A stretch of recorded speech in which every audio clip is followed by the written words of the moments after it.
as director of the Smart Sustainable Plastic Packaging Challenge program. And he has over 20 years experience in the field of plastics, most recently with SABIC, where he was responsible for the European market development for flexible packaging resins.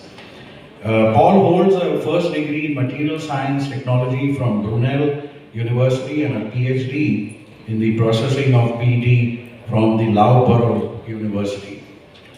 With us on the dais is Prabjot Sodhi. I don't think he needs an introduction, but let me just give a very brief one. I think most of you here would know him. He's got diversified experience in leading and implementing projects in a wide range of areas, plastic waste management to climate change, natural resources, land development, and he's been working in this space for the last 40 years. And actually on the ground, 12 years of implementation of circular economy, sector strategy, system thinking, materials flow, recovery center, etc. He's been country manager for the Global Environment Facility, UNDP, program manager for Department for International Development, United Kingdoms and Government of India. In 2012, he was awarded the Talented Conservator Award by the George Washington University, Washington DC, USA. He is currently with as a senior program director with the Center for Environment Education. Welcome, sir. Mr. Kamal Sharma has an extensive professional experience, 15 years in the domain of environmental policy advocacy. Since the year 2020, Kamal is leading an industry consortium on plastic waste management called WeCare, which actually stands for Waste Efficient Collection and Recycling Efforts, which has 37 brands as its members. Prior to that, Kamal was anchoring the Confederation of Indian Industries policy advocacy on environment, primarily interfacing with the Ministry of Environment, Forest and Climate Change. Throughout his career, Kamal has gone through diverse exposures, right from designing and implementation of environmental projects up to leading the policy advocacy for ensuring sustainable development of our country. Who's a chemical engineer, he's also first, I think, the chairman of the Environment Committee of ICMA, chemical engineer from the University of Tennessee, Department of Chemical and Polymer Engineering, US. He did his education in Connecticut, obtained a master's degree in chemical engineering. He has worked very closely with many OEMs and government institutions for successful application of products through extensive design and testing of materials. Currently, he is managing director of Vineet Performance Polymers, but Hiten Bedaji has also been a past president of ICMA and has been chairing the environment committee within ICMA very ably for the last 6+ years. And it's in his guidance that we've been able to put together this program. So we've got a pretty power-packed panel. The subject is rather interesting. And so it's my humble duty now, sir, to hand over the session to Atish Singh ji. And maybe you want to make a few opening remarks or we can go straight into, please, sir, please. Thank you very much.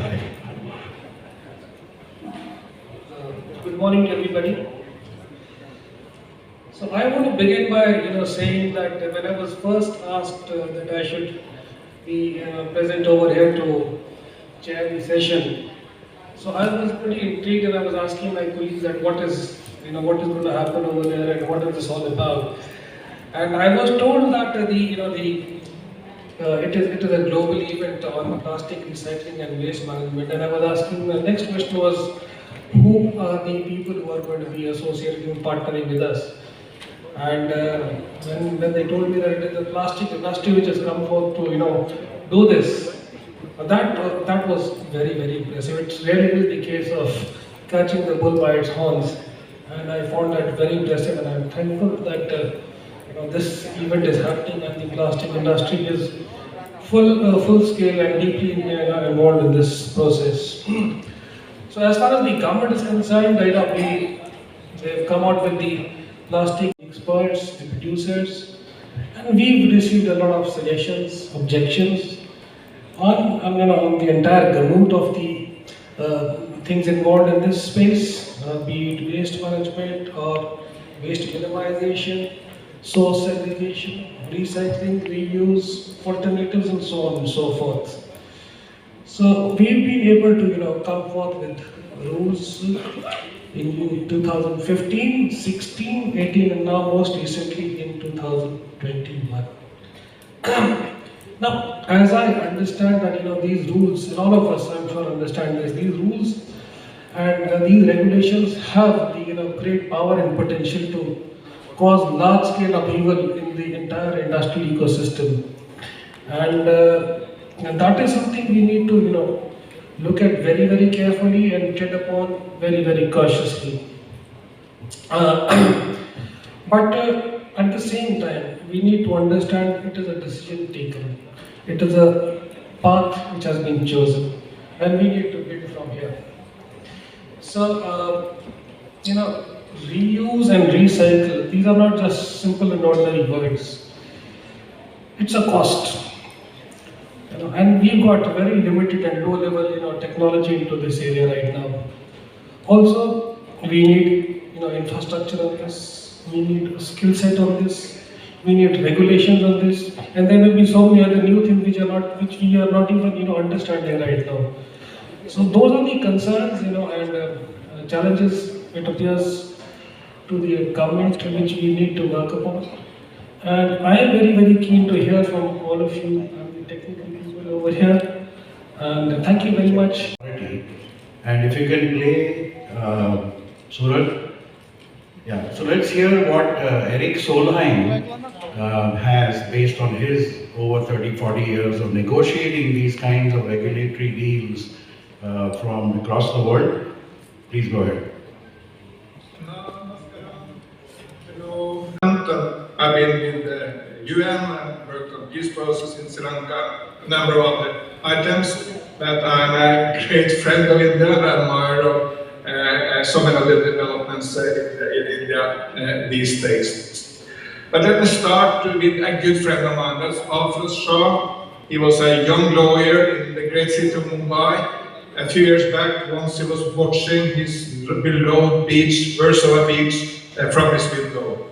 That was the beach of his childhood, his beloved beach. And what he saw was a complete disaster. Half a meter of hard packed plastics on the beach, because no one was there, no young couple was walking the beach to get in low, no one was playing cricket or soccer, no one was bathing, the fishermen were trying to avoid the beach. It was a complete and violent disaster. And then it was joined by one neighbor, then by 10, then by hundreds, and at the end, hundreds of thousands of people from Mumbai have been cleaning the beaches of Mumbai and the rivers and the ecosystems of Mumbai. Fantastic civil action, the greatest beach cleaning operation anywhere in the world. And of course it's pointing to one of the big environment problems of our time, plastic pollution. Plastic, when it came in the 1950s, was seen as the miracle material because it has so many uses. It can make our aircraft or cars lighter. We can use it to fight COVID-19. We can use it to make sure that food is lasting much longer, so we don't need to throw it away. There are so many good uses of plastic, and that's why humanity became addicted to this. This now need to stop. We need to find another way. Because if we are diving down, eating plastics, even feeding the chick and killing the young ones by plastic. A whale died last year in Thailand, was vomiting plastic bags while perishing. And of course cows and camels, so many animals are threatened by plastic. We need to stop this environment disaster. It's also an economic disaster. In Indonesia, they have defined plastic as an environment, as an economic threat to Indonesia, because of course very few people want to go to Bali and the fantastic beaches of Indonesia, if as tourists, if you are swimming in a sea of plastic. In the past, for humanity picking up the challenges. In the 1980s, the big environment issue of the planet was the hole in the ozone layer. Now, no one is talking about the hole in the ozone layer. Why? Because the problem is resolved. So there's no problem with the ozone layer anymore. By 2050, it will come back to its previous shape and make sure that we don't have the skin cancer cases and all the other destruction coming from the hole in the ozone layer. And it was resolved because of civil action, people like Arthur Shah in Mumbai at the time fighting this environment problem. It was followed by governments regulating the markets and by businesses stepping up, finding replacement materials. No one lost their jobs to the contrary. There's much more business in the air conditioning business or the refrigerating business in the world today, just by using new and better materials. And we should take these lessons as the way forward on plastics. We need to do three things. They all happen, but we need to do more of them.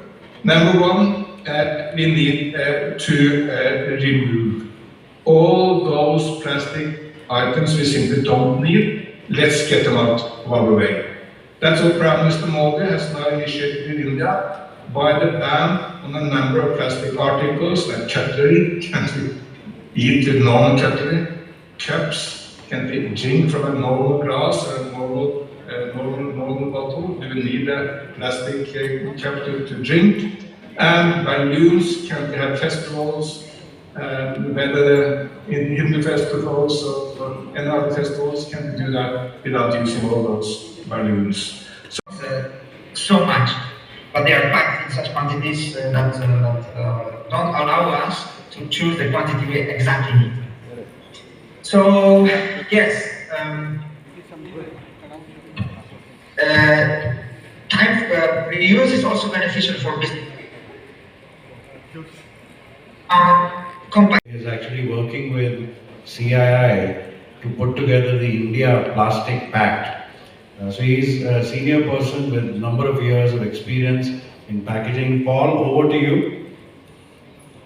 Thank you. Good morning, everybody. And can you one hear me and two see my video? We can hear you well, but we can't see your video just yet. Is I can't share my screen at the moment apparently as well. Let's It looks like it might be better if you take a video. yeah. Plastic packaging more sustainable. So what I wanted to talk to you today about is firstly the role actually that industry, governments and NGOs and academia can play and how we can actually the problems of plastics packaging, what they entail. Look at some of the technologies that are being proposed to address that, see if we can find a gap absolutely of about £70 billion a year. And it's a primary way by which the UK government funds research and innovation within the UK. So most of the postgraduate university research is funded through this route, but also grants to companies and industry to promote innovation. Okay, so let's talk a little bit about plastic packaging. And firstly, I think we have to see that actually plastic packaging is really useful. I think most of us on this call are familiar with that. It's ubiquitous because it's so successful. I've put some of the reasons on the left-hand side and the sort of secrets of its success. And then you can see at the top the recycling loops, and they're relatively small. And those are the things that really needs to grow. So I think what we're seeing here is the consequence of neglecting plastics as a waste issue. You can see that even moving fugitive plastics into landfill is something of an achievement, which tells you how far we have to go before plastic packaging UK achieves the plastic pack targets we talk about in the moment. So that's really about identifying and developing new technologies, knowledge and collaboration. And it's the largest intervention that the UK government has ever made in this space. This is a really useful voluntary agreement. So it's run by an organisation called LAKH, and it's set out four very demanding targets. So the first one, and this is by 2025, that 100% of the plastic packaging is to be reusable, recyclable or compostable. That 70% should be effectively recyclable or compostable. It's quite a challenging term. And that we should have an average reach recycled content of 30% across all plastic packaging. And finally, we should eliminate all the problematic. And I must congratulate you, sir. You said in a very soft manner that the Ministry of Environment and Forest, as a regulatory body, has really introduced in the last 4 years some excellent path-breaking program. Whether it's on single-use or extended producer responsibility or rubber or tires, you're changing the way, and the world is looking at you. And that's congratulations. I think so. Being in UNDP, I was there for so many years, and many of my colleagues are saying, "Yeah, Kamal hai Hindustan mein kar liya." I mean, they were obviously talking in English, and they said, "Please, can you share these copies to us?" I said, "Look, it's not right now, but once it's out in domain, you can access them." So I think so. The sectors which are being explored, and the way you said in the morning, the people said, we have to really reimagine, as Poddar just put it very frankly, that look, we have to see how we produce, consume and dispose, whether it's plastics or whether it's anything else in terms of materials. So I think so that thinking we have to bring in our walk of life, like we have adapted to this unforeseen circumstances that we can work from home very well. And I think so. Another policy think tank which the Government of India has really floored, we have to really play, and why I thought I will highlight it here is that these are great opportunities for people sitting here. And these are entrepreneurs, first generation, second generation, third generation, and years go by. So I thought, anyway, you said it in the morning, the UN Convention is sitting there trying to find ways. Plastic is transboundary. It's not any country's problem, it's every country's problem. And I think so. It flows with the air, it goes into the waters. Waste pickers inclusivity. It's a very difficult step. Madam is sitting there, the joint self-help groups are being formed and they are leading these programs. Their inclusivity as a part of the system is very important. Why don't we talk waste pickers? Informal sector as such into the domain of plastics, whether it's an aggregator or whether it's in the supply chain, a recycler as well. So strengthen the quality products we are making. We have to really see that the recycling and the MRFs go hand in hand and protect the livelihoods of these people. Next, these are 2 or 3 slides left now. So what we did was, we are coming up with these 2 twin centers and we put some inject molders and we said we'll make the product also for you. And people are making, whether it's paper blocks or whether it's, and I see so many of these young entrepreneurs who are turning these out on the social media, you see them. I think so it's important that we link the policy along with the private public participation. The government is very willing to do that and we are very happy to partner with any of the colleagues who are sitting here. So I think so we need to have a separate cell to look into the proactive ways. That was one of the systems I was thinking that as a policy maker, sir, we really need to think, because we are caught in too many things to really get the policy work. Somebody to look into with the industry, with the institutions like ICMA, how we can create these sort of learning messages across. Can we create a cell in ICMA to look into it? Can we create a cell into the industry to look into it? Anyway, I don't have answers. I'm just trying to flag things and we will find the answers. This is another issue which I keep on meeting the waste management agencies, the recyclers, they said, keep on telling, अरे आप तो UNDP में बैठे हैं ना, आपको तो मिल जाता है. हमें पता है ना हमें कितनी मुश्किल होती है CTO CTE लेने के लिए. And I must say that the state pollution control boards, honestly sir, are very proactive, extremely helpful. They are coming and changing policies. I've done workshops with at least 3 to 4 state pollution control boards where they have been very openly listening to the problems with the principal secretaries sitting there. So I think so. If we can get these land allotments, NOCs, labor laws, electricities, connections, municipal bodies, link up, so I don't know how it's going to happen, but this is an issue which really has been bothering.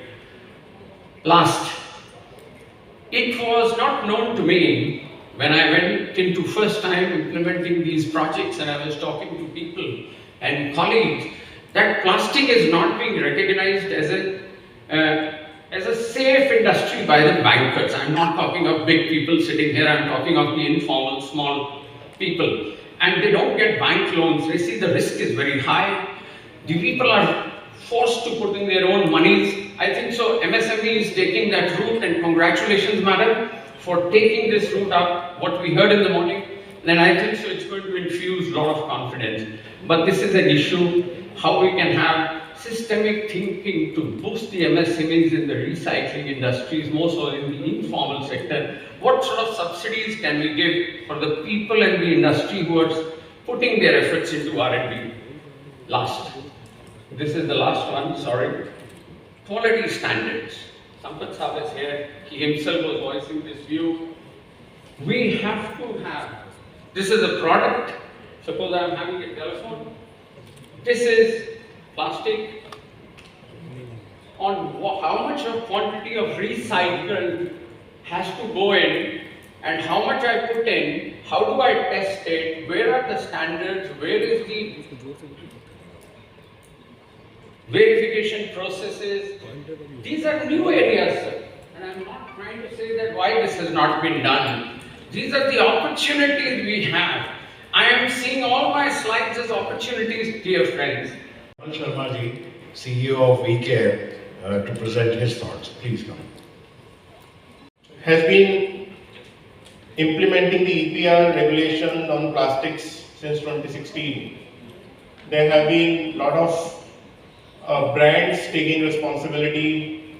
They have been doing their compliance, reporting, everything is there, but still industry has always been seen in a bad light. Now we are seeing action on single-use plastics. This year is a watershed year for phasing out of single-use. From 1st of July, hopefully we would not see the single-use plastic, the designated single-use plastic items brought out by MOEFCC. So we have to be, so there are a lot of discussions going on within industry chambers, within government corridors on SUPs and EPR. And to our experience, many times both the policies are discussed on the same table, which is not a right thing. EPR is for business continuity. EPR policy instrument is for those materials where we know that there would be no alternatives, where we know that we have to use it. Now what is the solution? We bring in EPR. We fix the responsibility on the industry which uses it, and hope that things would improve. Ban is for disruptions. The kind of plastic single-use items which are sold in the market like anything, there is no owner of that brand once it is sold. They are manufactured in each and every city, in every district of our country with minimum investment of 50,000 rupees. You can purchase a machine of 50,000 and you can start producing cup plates and all that. So what is this? So therefore the ban. So therefore we have to look at EPR and ban very separately. Now I would switch to the issue of the circular economy. I mean, it's a buzzword now. Circular means that the material which you are using goes back to the manufacturing. It is not falling in the landfill.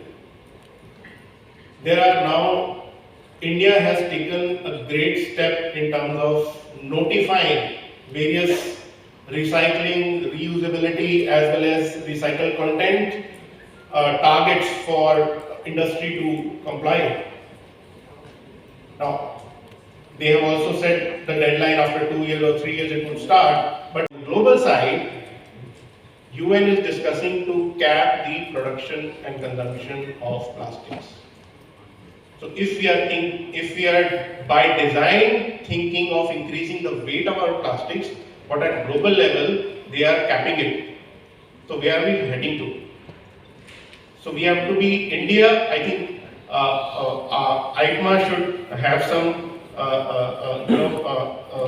some study around the impact of that, and also the solution needs to be bring out so that when India goes, because this has just started, so when India goes to those negotiations, we have hard figures to say that this is where India would, provide its solution. The third point that I would like to mention is what we learn from our members is India is full of, recycling entrepreneurs in the country. However, they don't have the knowledge about how do they register, how do they comply, how do they maintain their documentation. If we somehow create a system of educating them, hand-holding them, this problem can be easily resolved of, utilizing plastic for recycling or, reaching the recycling targets that we have set for ourselves. Fourth point I would like to tell about the material innovation. It is there in the environment, so we, as humans, as the most intelligent species on this planet, we have to be mindful of what we are creating in the environment. So that's where we have to think about it. Now, I would like to share a couple of points around our learnings from EPR. WeCare is an industry consortium of 37 brands. Our members have been taking projects related to EPR, but there are two important challenges on ground.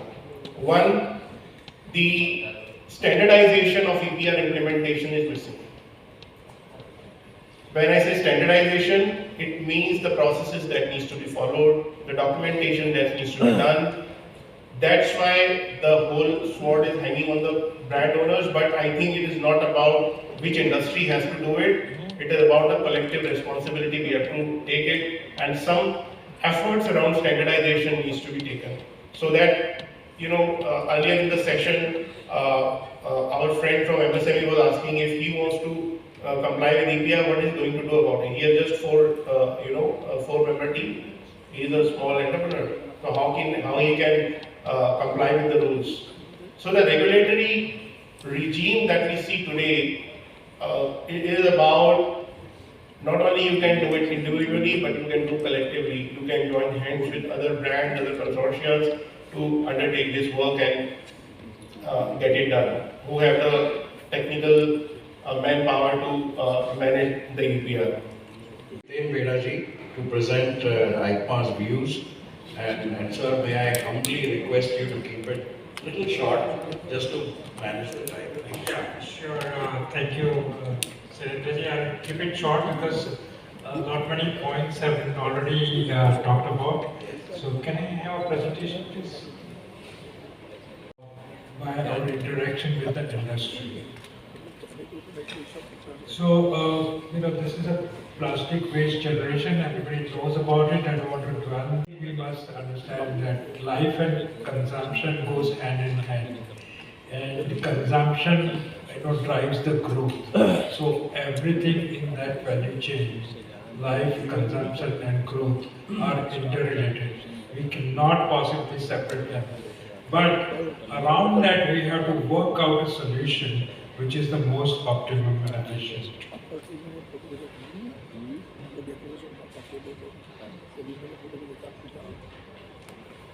So this is a present status, and again, most of it is known to everybody. Not dwell much on that. So what are the issues? So littering is one of the biggest issue, and lack of infrastructure. If we want efficient EPR to happen, we have to very, very quickly ramp up the infrastructure, without which, now again, let us look at the ecosystems and who are the stakeholders in that, beginning from manufacturers of raw material, the producers, the brands and end users, the PROs, civic bodies, recyclers, civil society, NGOs. Now, the principle is polluter pays. However, that polluter remains single, and that's producer. Partly brands, but largely the onus is coming on to producers, which is 50,000 odd units, and most of them MSMEs, which is a little challenging. There has to be an equitable distribution on the responsibility of EPR. That's the thought process of MSME industry. So quickly, a background on the evolution of policies for plastic waste management. These are some historical, developments that happened over a period of time, and we move over to the recent ones, which are, the most important, and this is pertaining to 21 and 22. The social aspect, the industry, and nation's economic growth. Now, on the one hand, we have issues of making efficient plastic waste management. On the other hand, we have an aspiration to become a 5 trillion economy. Both are contradictory to each other. However, in Indian context, if you want to have sabka saath, sabka vikas, then plastics cannot be, just completely out of the whole value system. So next is, you have really circles around. One is SUP, which are being phased out, and there is nothing to say about it. Only one concern was that, while coming out with this policy, we saw that there is a number of agencies are going to be involved in monitoring this, and one is concerned because if all the administrative setup does not have adequate knowledge, and it's a good document that we have for EPR, but we need to understand who is going to do it, how is it going to do it. This morning the gentleman had the question, if he's a small person, how he can do EPR. It is difficult, and that's why we as an association have devised a scheme where we say we will do collective EPR on behalf of our members who are small. And but I will straight away go to the challenges, and these are something that we need to discuss slightly, so that we are all aware of what's happening and how we can facilitate. So one India, one law. There is the recent amendment sets the targets and timelines, which are very, very ambitious, because you need to have an infrastructure in place to achieve those, which are lacking. So I think we need to have a rethink on that. So this is something, what the industry perspective is. The provisions bring good intent but lack practicality, because the ground reality is not different. The policy has to be evolved based on science and factual data, and we don't see any evidence of that. We have to see what is this ground reality in India, what is the data from India, rather than just taking some principles from somewhere and trying to implement it. One very important thing is, if you look around, and this is common sense, we can look around. 80% of the visible pollution is coming from handful of products. So if it is, if the objective is to control that pollution, then why do we control everything? Rather, we should focus on 20% of those products which are creating 80% of the visible pollution. That would yield the results on the ground, rather than taking up everything for which we do not have adequate machinery.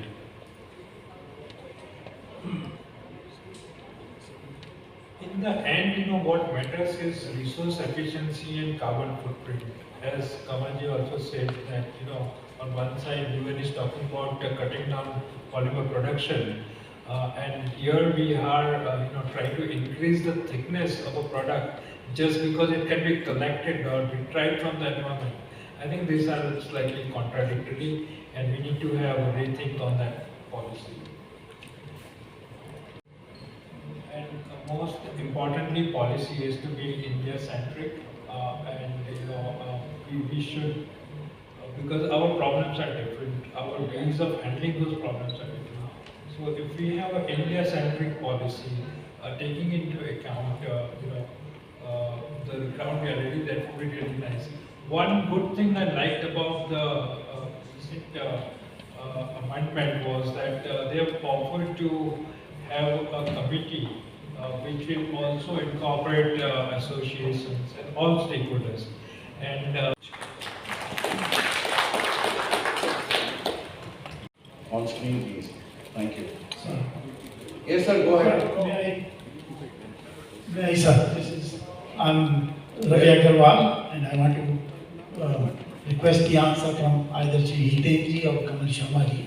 This is regarding the EPR. I mean, we represent a section of the processing industry, micro basically, and small, maybe using 1 ton a month or 2 tons or 3 tons. And how and where are they going to have a separate department? Because the EPR law is very complex. I've read it thrice and to understand A, B, Sir, C. can I request you to come to the question? Sorry. So as far as the law is concerned, they have exempted MSME for now for undertaking EPR.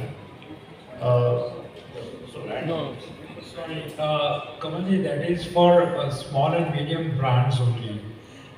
From producer side, a similar kind of a representation needs to be given to government, because I don't think government intends to bring you into the EPR thing. So that's why the brand owners have also been exempted. So some representation outreach to government should be undertaken, and I'm sure they would consider your request.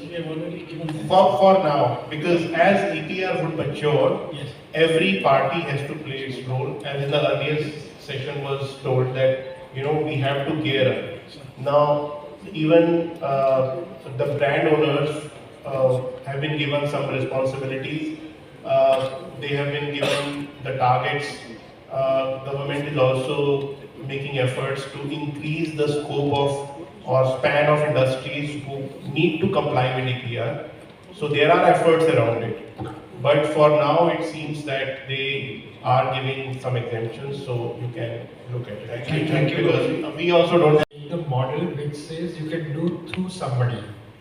And so to extend that, we have requested government to allow trade associations to do collective EPR. So it becomes hassle-free for the small and medium enterprises. And government is actively thinking on that. So government is very positive, and they are aligned to the thoughts of the industry, and some solution will come. As I said, this is a model amendment. This is a model policy, unique in many ways, and it's going to evolve. So if there is an issue, there will be a solution. Yeah, Paul, any examples from UK? Yeah, I mean, I always have to be a bit careful trying to comment on particularly regulatory matters in other countries, but a coincidence, the UK is currently going through both EPR reform, major EPR reform at the moment, and in addition we have a virgin plastic packaging tax being implemented next month. And both of those are actually complex pieces of legislation. And what I'm looking and seeing how this is working, I think particularly for the SME sector, this is where we see a very clear role for trade associations and trade federations to work with their membership to understand what the requirements are, what the reporting requirements are, and how to navigate essentially what is a really complex piece of legislation. So, you certainly have my sympathies. Any regulatory or legislative change causes upheaval, and I think I would suggest working with, I think there are very active federations in India, working with. Attempts are being made in UK. Yes, sir. So just Very much so, to answer your question, with respect to the government strategy. So like I said in the beginning, this is a decision which has been taken. A decision which has been taken, and it is the path you've chosen to undertake. So, we have the government is very, very clear on treading this path. But at the same time, it is also understood and recognized that it is a difficult path to tread upon. There is going to be disruption on the way, there is going to be difficulties and challenges on the way. And to overcome all that, we have identified a set of new programs wherein technology is going to be subsidized to help walk the path and get into a different tax regime for people who help the government walk this system through. Also, we are running a specific program wherein about 67 technologies have been identified for the purposes of providing credit-linked capital subsidy. And these are just some of the things which have come to my mind. If you want, I can tell you more about them. But my short point is that there is no turning back on this. We are moving ahead. That's the final thing. Thank you. Thank you. We have one more. I have a question for Mr. Sodhi and Mr. Hiten sir. My question is, what is the current status of implementation of monomaterial policy for multi-layer laminate? Being brought forward, and there were three options which we were trying to say. One was, of course, for shredding and making into rolls. The other, we were trying to also work with the young entrepreneurs, mostly in Mumbai, for compressed boards. And we were trying to see how we can really shoot that material into them and shred them into the limits which have been caused there, and then take them forward through those boards. And I think so that has still not come as a policy. It's under consideration. There are standards which have not been defined for that. But certainly there is a challenge there, and people are finding ways to implement and deal with it. Of course, the other alternative is straight go to the co-processing. That's an alternative which is being practiced at many ends. You want to add something? Yeah, so the technology is going to be the answer to how do you proceed on that. But having said that, as far as EPR is concerned, you are liable for EPR if you are falling under one of those product range that they have identified. Like if your product is a multi-layer product is going towards packaging, then definitely you will be liable for EPR. Right, Paul, any thank you. Thank you. May I now request Atish Kumarji to.